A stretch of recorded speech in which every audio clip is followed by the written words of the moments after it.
Assalamualaikum warahmatullahi wabarakatuh. Perkenalkan, nama saya Muhammad Sunhaji dari Prodi PAI Staima Mahat Ali Alika Malang.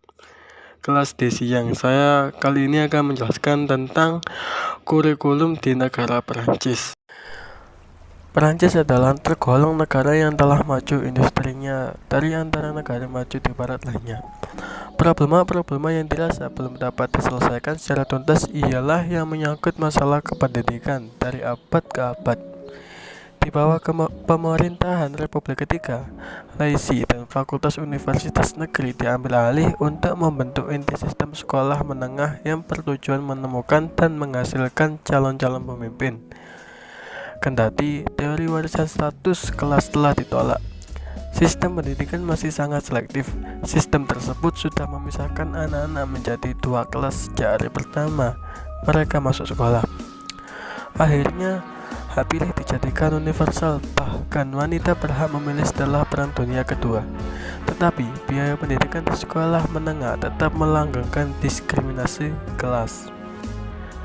Penerangan sistem pendidikan di Indonesia dengan di Perancis pada umumnya memiliki kesamaan dengan sistem pendidikan di Indonesia yang pada dasarnya sistem pendidikan di Indonesia merupakan adaptasi dari sistem pendidikan luar negeri. Perbedaan sistem pendidikan tentu saja terletak pada penerapan metode pembelajaran di negara itu sendiri. Di negara Perancis, seorang peserta didik mengenyam pendidikan dimulai pada saat anak berusia 2 atau 3 tahun, setara dengan playgroup, hingga 17 tahun. Di sana peserta didik langsung diarahkan pada bakat dan minat dan pada pemahaman konseptual. Para siswa terbiasa belajar dengan pola keras, disiplin, dan dipenuhi dengan tugas. Setelah siswa menempuh pendidikan wajib bagi mereka yang ingin menempuh ke jenjang perkuliahan, mereka akan dihadapkan lagi dengan persaingan yang sangat ketat. Untuk lulus dari SMA saja itu merupakan hal yang sangat rumit.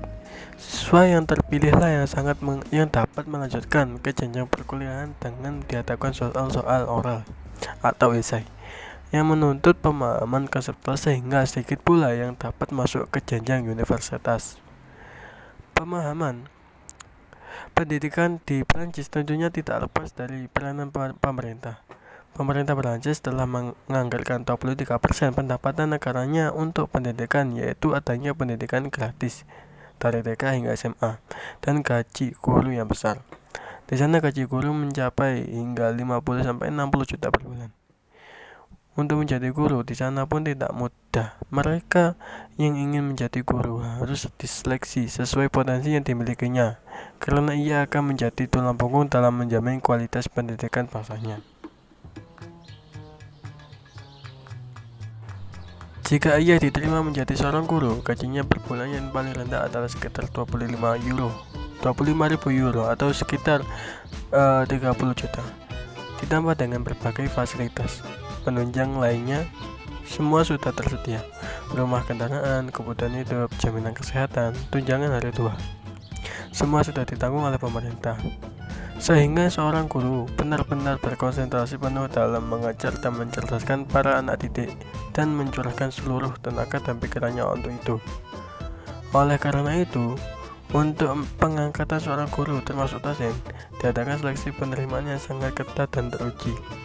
Ada salah seorang mahasiswa di Indonesia di Perancis yang sudah berkeluarga dan memiliki dua anak umur 2 dan 4 tahun, memasukkan kedua anaknya di TK mulai pukul jam 9 pagi sampai pukul jam 5 sore.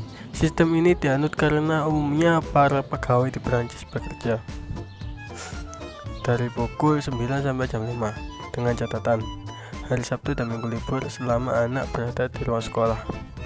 Mereka sebenarnya ada di bawah asuhan dan bimbingan guru. Di antara jam belajar itu mereka anak-anak diberi makan siang dan juga kadang-kadang ada acara tidur siang. Jadi para orang tua menyerahkan anaknya ketika berangkat kerja dan menjemputnya kembali saat pulang kerja. Pada hakikatnya seluruh proses belajar ini diberikan secara gratis oleh pemerintah. Pemerintah Perancis menjamin bahwa masuk sekolah mulai TK hingga perguruan tinggi adalah gratis. Tentu saja untuk memasuki setiap jenjang pendidikan diadakan seleksi ujian masuk, mulai tingkat pendidikan dasar atau disebut dengan IKOL primer, pendidikan menengah (LAISI), sampai perguruan tinggi atau yang disebut universitas. Guru dituntut agar lebih memperhatikan perkembangan kepribadian individual anak didik dan tidak hanya mementingkan pengembangan intelektual semata. Dalam Kongres Ahli Pendidikan di Livry tahun 1939 antara lain diputuskan agar guru memperhatikan perkembangan anak didik pada aspek fisik, sosial, dan etis dalam pendidikan di samping aspek intelektual dan kultural. Untuk meningkatkan kualitas guru, maka didirikanlah IKOL normal atau disebut sekolah guru yang lama belajarnya 7 tahun. Masanya yaitu 4 tahun untuk pendidikan umum dan 3 tahun untuk keguruan. Namun demikian, problema tentang mutu kependidikan tidak dapat diatasi hanya dengan melalui sekolah guru tanpa diimbangi dengan peningkatan bidang kehidupan lainnya seperti ekonomi dan political will dari pemimpin negaranya. Problem lainnya adalah ialah bagaimana agar pendidik tidak terlalu intelektualistis. Adapun sistem pendidikan di Perancis dibagi menjadi 4 jenjang. Yang pertama yaitu maternelle atau disebut secara playgroup atau TK. Mulai dari umur 2 tahun sejak tahun 1967, semua anak di Perancis dikenakan wajib belajar sampai dengan umur 16 tahun. Seperti di negara-negara lain, sekolah di Perancis mulai dari tingkat taman kanak-kanak atau TK sebagai tingkat prasekolah. Sebagai anak yang sudah berumur 2 tahun dengan ditambah syarat-syarat tertentu sudah boleh masuk TK. Walaupun pada umumnya anak-anak masuk TK berumur antara 3 sampai 4 tahun. Pendidikan prasekolah dibagi menjadi 3 tingkat, yaitu kecil, sedang, dan besar. Pada tahap ini anak-anak diperkenalkan cara hidup berkelompok, keterampilan sederhana, dan pengenalan huruf-huruf serta angka. Sekolah TK ini terdiri dari bermacam-macam, diantaranya the Petite Section mulai umur 2 tahun, nomor 2 Petite Section mulai umur 3 tahun, yang nomor 3 Moyenne Section mulai umur 4 tahun, Grand Section mulai umur 5 tahun. Yang kedua yaitu jenjang nomor 2 yaitu pendidikan dasar. Pendidikan dasar dimulai pada usia 6 tahun dan selama 5 tahun. Jenjang persiapan CPI, dasar 1 CI1, dasar 2 CI2, menengah CM1, dan menengah 2 CM2. Tujuan utama pendidikan dasar ini adalah untuk mengajarkan pada anak-anak kehidupan bermasyarakat, memberikan kemampuan membaca dan berhitung dengan persiapan untuk memajukan ke pendidikan menengah. Pendidikan ini berkewajiban menggabungkan kepentingan dasar pendidikan dan kesenangan atau bermain, suatu pendekatan yang terbukti berhasil pada anak-anak. Dewasa ini hampir 1% anak yang berumur 6 tahun sudah memasuki bangku sekolah dasar.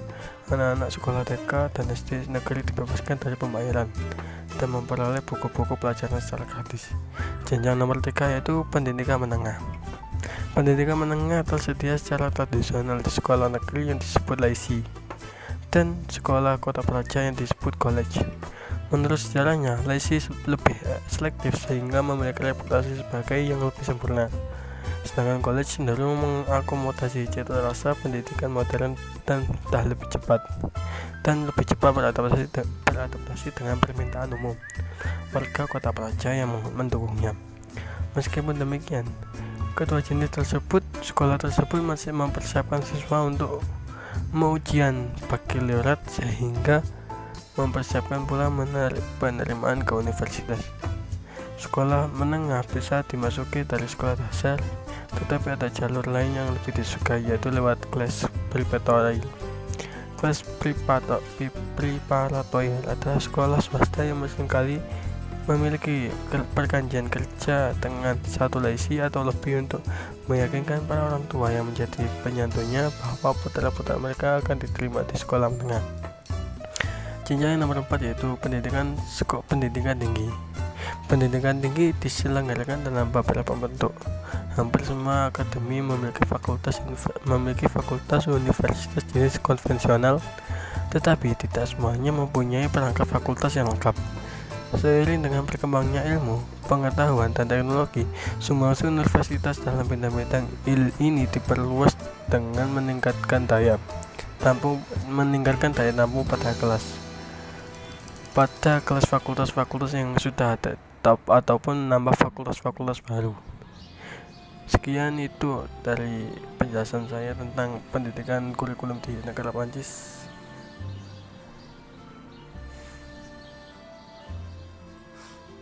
Assalamualaikum warahmatullahi wabarakatuh.